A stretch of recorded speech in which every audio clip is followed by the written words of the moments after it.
Honored to be here with my colleague, Lindsey Graham. I want to personally... So I don't know how this movie ends, but here's what I'll predict.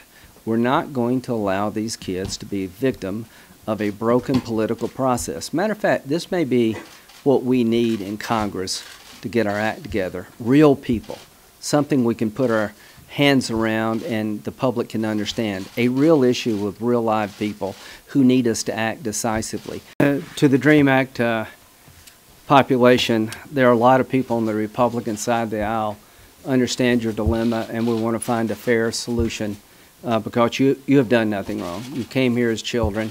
You've contributed to society. You have passed criminal background checks. You've demonstrated your ability to be beneficial to the country now and the future. The only thing that stands between you and certainty in your life is the Congress. That cannot be that reassuring. So here's the deal. The Congress is going to have to up its game. As to the President, I think he was right to terminate DACA. I believe from day one it was an unconstitutional overreach by President Obama. He had a dilemma on his hand. I understand why Dick wrote the letter. I've tried to do my part to find comprehensive immigration reform, not only for the DREAM Act kids, but also for their parents. But the main thing I've tried to do is make sure that 20 years from now we don't have 11 million more illegal immigrants.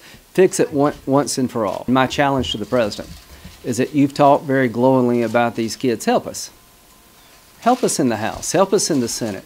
I think you're a good man. Get involved personally. Work the phones. Try to find a consensus here. Calculation of 6 months is to March 5th, so we have plenty of time, right? Not by Senate standards, we don't. And those of you who have lived around here for any period of time know what I'm about to say. Who knows what next month's topic du jour is going to be? Is it going to be Kim Jong-un? Is it going to be Irma, Harvey? What's it going to be? Let's move and do it now. Yeah. That's why we think it's important to make the DREAM Act the law of the land now.